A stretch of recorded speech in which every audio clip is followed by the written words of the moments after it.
মূর্খ কোনো নেতা নাই, সই করতে পারে না এমন কোনো নেতা নাই। আমি দেখছি এমন নেতা আছে আমার এলাকায়, দেখছি কোটি কোটি টাকার মালিক, কোটি কোটি কোটি কোটি কোটি টাকার মালিক বেটা, হেইতে বেটা ফেফার উল্টে ধরে।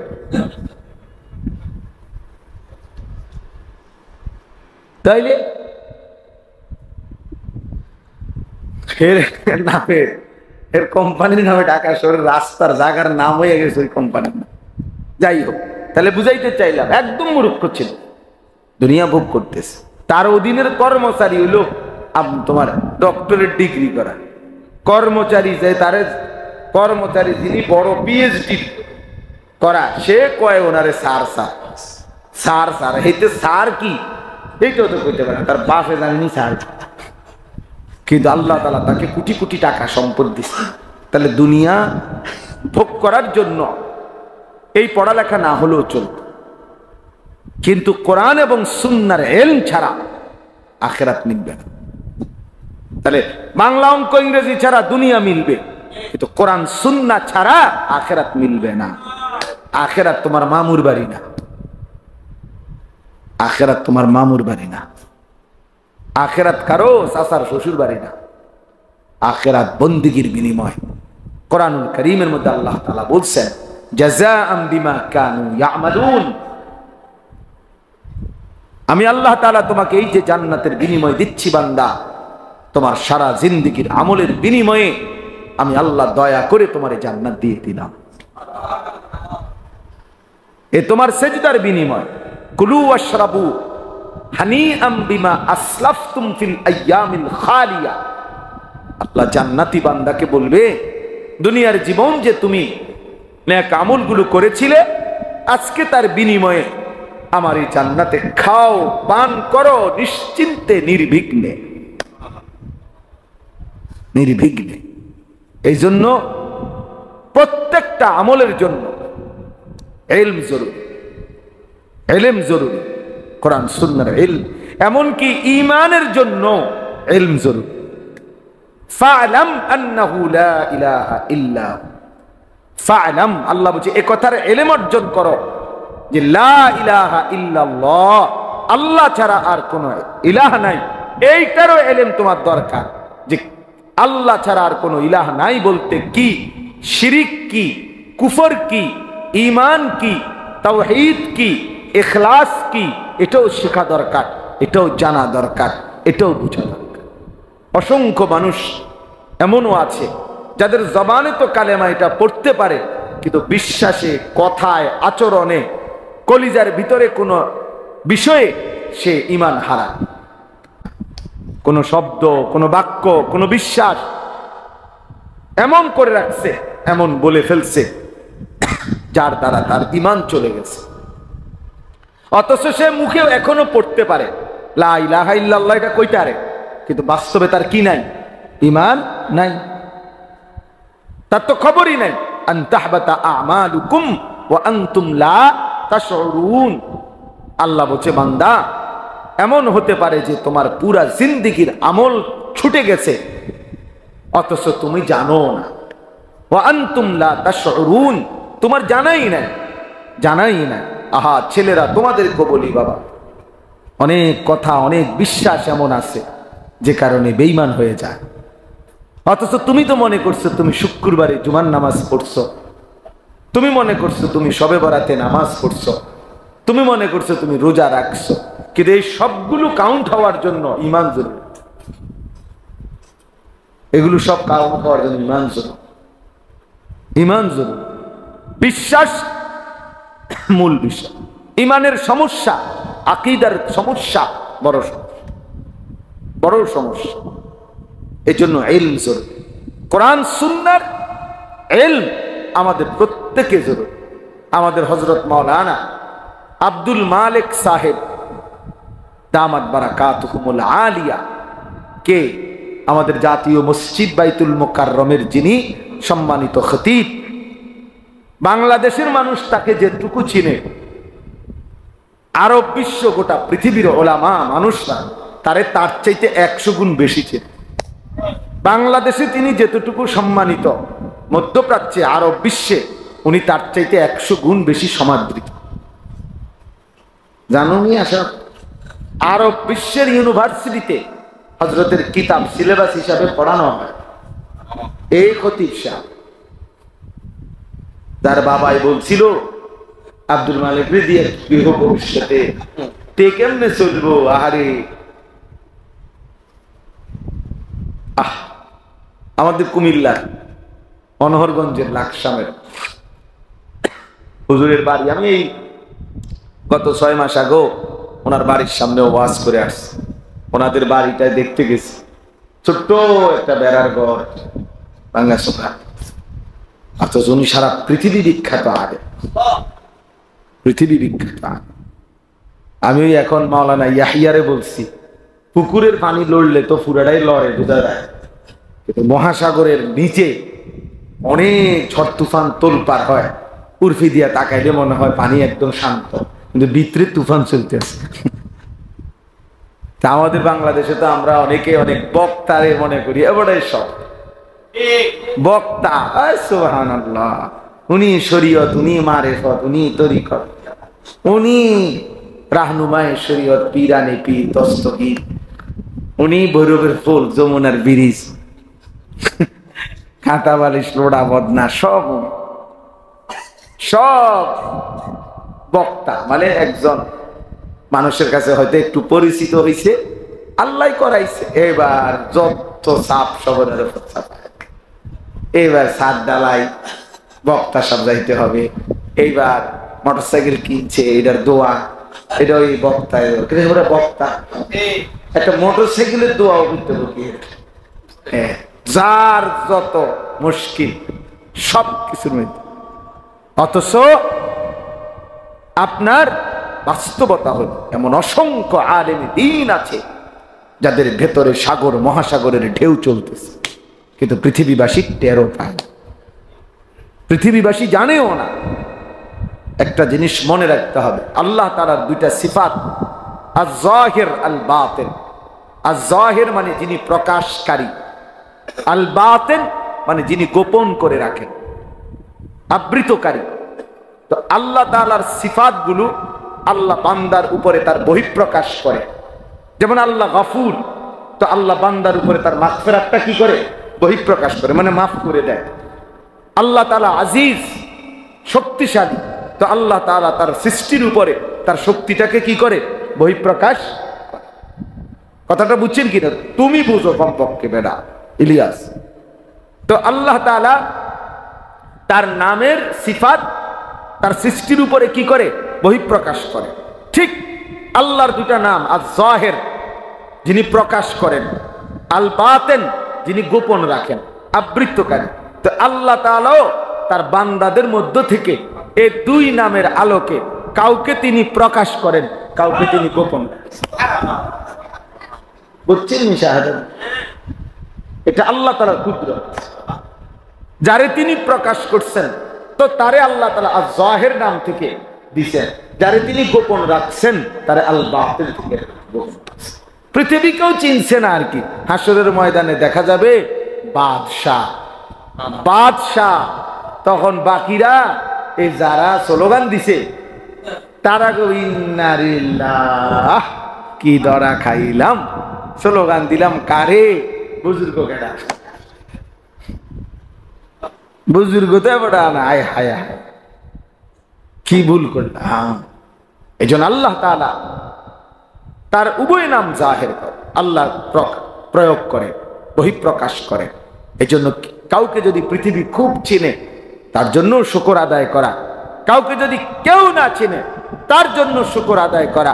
সারা দুনিয়া চিনুক বা না চিনুক, আমার মালিক চিনে কিনা সেটা হলো দেখার। আমরা ওই বুজুর্গরা যারা আল্লাহর ওলিরা তো সাদামাঠা উদাহরণ দেয়। আমার মনে আছে আমি ছাত্র জীবনে বয়ানে শুনছি, বুজুর্গ উলামায়ে কেরাম তো ওই বলছে উদাহরণ দিতে গিয়া যে নতুন বউ মেয়েরে তার বিয়ে, তো তার বান্ধবীরা তারে নতুন করে সাজাইতেছে কাপড় টাপড় গহনা দিয়ে, হ্যাঁ, তারা খুব সুন্দর করে তারে নতুন বধূ নতুন বউ হিসাবে সাজাইছে। সাজাইয়া সবাই বলতেছে যে মাশাআল্লাহ, তোকে না দারুণ দেখাচ্ছে, খুব সুন্দর হয়েছে, হ্যাঁ শাড়িটা খুব চমৎকার হয়েছে, ওড়নাটা খুব সুন্দর হয়েছে, এভাবে সবাই প্রশংসা করতেছে। কিন্তু ওই মেয়ে কাঁদতেছে। তো সব বান্ধবীরা বলতেছে যে এত সুন্দর সাজে তোকে আমরা সাজাইলাম, তো তারপরও তো কাঁদতেছো কেন? আমরা সবার কাছে এত সুন্দর লাগতেছে, আমরা সবাই বলতেছি। তখন ওই কন্যা নববধূ মেয়েটা তখন বলছে, বান্ধবীরা তোমরা সবাই সুন্দর লাগছে এটা বললে কি লাভ হবে? যার জন্য আমার সাজাইছো সে যদি আমাকে সুন্দর না বলে, সে আমাকে সুন্দর বলবে কিনা, তার কাছে পছন্দ হবে কিনা, এটা না মূল দেখার বিষয়। তাইলে গোটা পৃথিবীবাসী তো আমারে নিয়ে লাফালাফি করছে, তোমারে নিয়ে লাফালাফি করছে, হ্যাঁ, কিন্তু আরশে আজিমের মালিক তিনি পছন্দ করলেন কিনা এটা না দেখার বিষয়, এটা না দেখার বিষয়। মানুষ তো হইছে 50,000, কিন্তু আরশে আজিমের কি খবর? মানুষ তো হইছে 5 লাখ, বুঝলাম, কিন্তু আসমানে কি হইছে সেটা না দেখার বিষয়। আল্লাহ তাআলার কাছে গ্রহণযোগ্য হয়েছে কিনা সেটাও তো দেখার বিষয়। তাহলে আজকে আমি এই সবকের কারণে এই কথাটা বললাম। ছেলেরা, বাবারা, তোমাদেরকেও, যারা মাদ্রাসার ছাত্র, তোমাদেরকেও বলি, বাপ, এ গোটা পৃথিবীর যত চাকচিক্য বিলাসিতা, যার যত নাফরমানি খামখেয়ালি, কেউ মোবাইল টিপতেছে, কেউ চুলের ফ্যাশন করতেছে, কেউ মোটর সাইকেল চলাইতেছে, কেউ 14 বছর বয়সে বাঁধনহীন, কোনো বাঁধন নিষেধ নাই, আনন্দ ফুর্তি মজা করতেছে, নারী, ছবি, অস্থির দৃশ্য, নাচ গান, বেহায়াপনা, অসভ্যতা, নোংরামি, যা মন চায় তাই করতেছে। তোমরা তালিবে ইলম এই আস্ফালন, এই নাফরমানদের এই নড়াচড়া দেখা ভুল কইরো না, বোকা কইরো না, বরং তুমি আফসুস কইরো না যে আরে আমি যদি এমন স্বাধীনতা পাইতাম তাইলে আমিও তো একটু মজা করতে পারতাম। মাদ্রাসার কারণে, আল্লাহর কোরআন পড়ার কারণে আমি তো আর এগুলা পারছি না। না বন্ধু, এটা মনে রাখতে হবে, এই বাইরের এই লাফালাফি ফালাফালি গুনার এই আবরণ, এরা মূলত প্রত্যেকেই অভিশপ্ত। তুমি আল্লাহর কোরআন নিয়ে আছো, তুমি কেবল মালিকের কাছে দামি, তুমি মালিকের কাছে দামি। ওরে অভিশপ্ততার কারণে, আল্লাহ তাআলার নারাজির কারণে ওদের দ্বারা এই নাফরমানি হচ্ছে, আর আল্লাহ তাআলার পছন্দের কারণে তোমার হাতে আল্লাহর কোরআন উঠছে, আল্লাহর কোরআন উঠছে। হ্যাঁ হ্যাঁ, এই এখনো আজকেও মাগরিবের নামাজ পড়ছি যেই জায়গায়, মাগরিব, হ্যাঁ মাগরিবের নামাজ পড়ছি যেখানে, তো নামাজের সালাম ফিরাইয়া আবার নামাজ পড়ছি। এখন সালাম ফিরাইয়া আবার পড়ছি সিরাতাল মুস্তাকিম, আছে ইহদিনাস সিরাতাল মুস্তাকিম, তার বাড়ির মুস্তাকিম, তার স্বাস্থ্য ভাই, তার মনোস্বাস্থ্য ভাই না আমারই মুস্তাকিম, বুঝছেন? আফসোসের পরে আবার সালাম ফিরাইয়া মাগরিব আবার নিয়ত বাইন্দা লাইছে, কি তা করো কাতারে মাসেন কোন দিকে যাও, বুঝছেন না? কই যাবো? তা আবার নামাজ সাথীদেরকে বলছি আবার পড়ে নামাজ। হ্যাঁ বেটা, আল্লাহ তাআলার কোরআন কালামে এটুকু শুদ্ধ করতে পারে না, ওই জীবন কি পরিমাণ অভিশপ্ত জীবন। যাকে আল্লাহ তাআলা জবান দিয়েছেন, যিনি দিলেন জবান, যার জিহ্বা, যার চোখ, যার নাক, যার কান, আহা, তার নামটাই সুন্দর পড়তে পারে না, তার কথাটাই পড়তে পারে না, সেই মালিকের চিঠি আল্লাহর কোরআন, হ্যাঁ, সেই রাসূলের চিঠি হাদিস, এটাই যে পড়তে পারে না, সে আর জীবনে কি বললো এই জিহ্বা দিয়ে? একটা মজার কথা শোনো, আমার কাছে একটা উর্দু সরা আছে, তাকরীরে বুখারী, আমরা ছাত্র জীবনে পড়ছি। শেখুল হাদিস হযরত মাওলানা জাকারিয়া রাহমাতুল্লাহি আলাইহি, এই উনাকে, এই যার নাম আমি একটু আগে বললাম, উনারে একবার প্রশ্ন করছে যে হযরত রাসূলুল্লাহ সাল্লাল্লাহু আলাইহি ওয়াসাল্লামের এক একটা হাদিস কতবার পড়া উচিত, কতবার পড়া উচিত? হযরত তখন উত্তর দিছে, ওই উর্দু কিতাব আছে, প্রিয়তমের চিঠি কতবার পড়া উচিত। ভালোবাসার মানুষ যখন চিঠি দেয়, আগের দিনে তো চিঠি ছিল, তো ভালোবাসার মানুষ যদি চিঠি লেখে, সেই চিঠি কয়বার পড়ে? কয়বার পড়ে? একবার পড়ে ফেলে দেয়? হাজারবার পড়ে, শতবার পড়ে। প্রিয়তমের মেসেজ কতবার পড়ে? বারবার। তো রাসূলুল্লাহ সাল্লাল্লাহু আলাইহি সাল্লামের হাদিসও তো এইভাবে হাজারবার, লাখো বার পড়া উচিত। রবের কালাম বারবার পড়া উচিত। আমার শায়েখ আল্লামা মুফতি মুশতাকুন নবী কাসিমি হুজুর রে, আমি যখন মাদ্রাসার ছাত্র ছিলাম, এরপরে ফারেগ হইলাম, না হয়তো আজকে কমপক্ষে 20 থেকে 22 বছর টানা আমি উনারে দেখতেছি। প্রতি বছর উনি উমরায় যায়, হজে যায়, ধারাবাহিক। আল্লাহর ঘরের প্রতি একটা পাগলা নেশা উনার, মক্কা মদিনার প্রতি। তা আমি একবার উনারে জিগাইছিলাম এমনি যে হুজুর, আপনি হজ উমরা কতবার করছেন? তখন হুজুরে আমারে বলছিল, মাওলানা, এক উত্তর দিছে কি সুন্দর। হুজুর বলতেছে, মাওলানা, শ্বশুর বাড়ির মানুষ কয়বার যায় এটা কি গুনে রাখে? আপনি গুনছেন কয়বার শ্বশুর বাড়ি গেছেন? তার মানে প্রিয় জায়গায় কতবার গেছি এটা কি গুনার বিষয়? এত মহব্বতের বিষয়, এত ভালোবাসার বিষয়, এত মহব্বতের বিষয়, মহব্বতের বিষয়।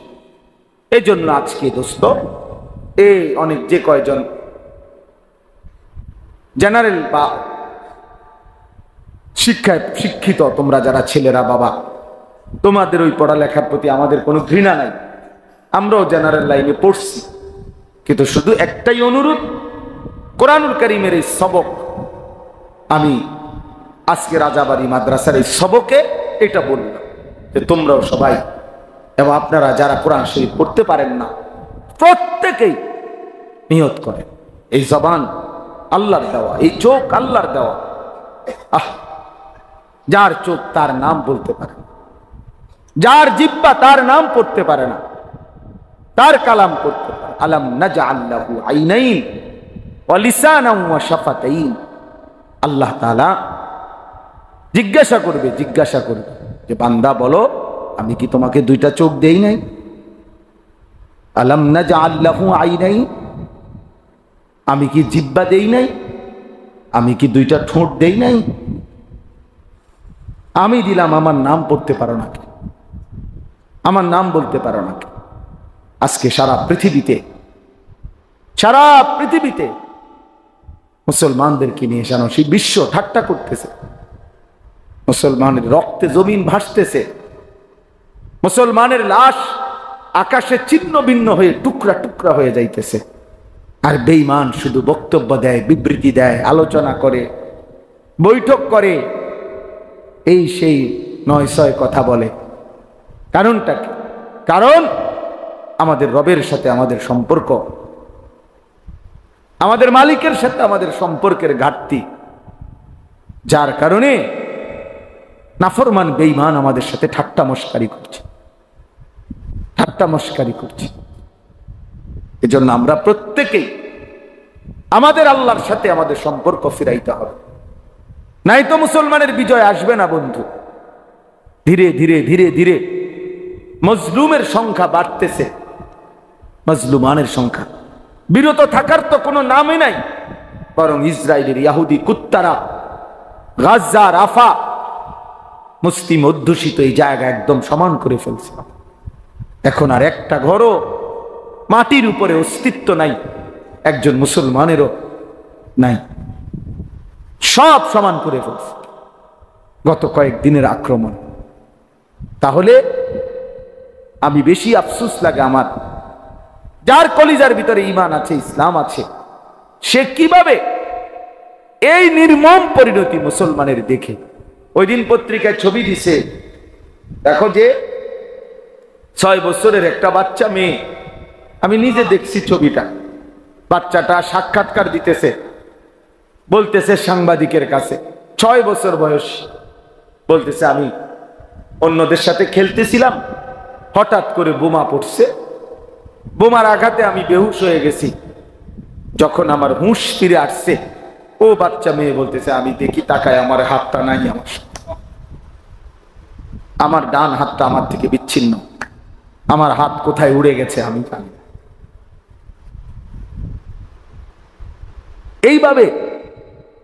এইভাবে জলজ্জান্ত 3 বছরের 10 বছরের মাসুম নিষ্পাপ বাচ্চা যারা হত্যা করে, তারা তো কুত্তাও হইতে পারে, মানুষ তো দূরে থাক,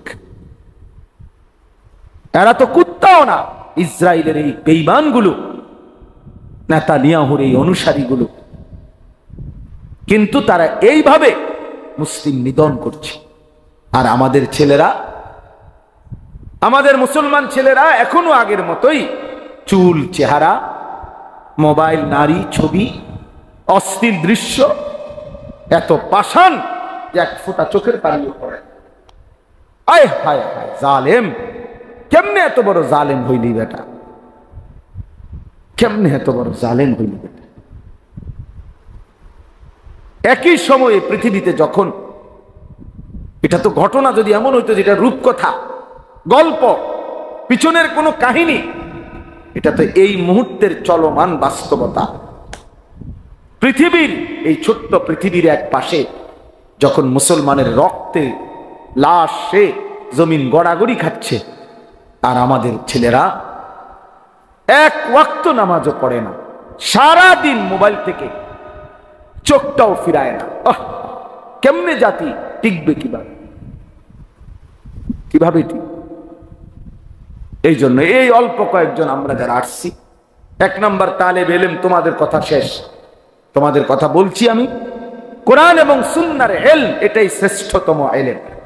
অতএব গোটা পৃথিবীর নাসক লাফাক, গোটা পৃথিবী বেহায়া উলঙ্গপনা হয়ে যাক, তুমি ওইখানে দাঁড়াইয়াও বলবা লা ইলাহা ইল্লাল্লাহ।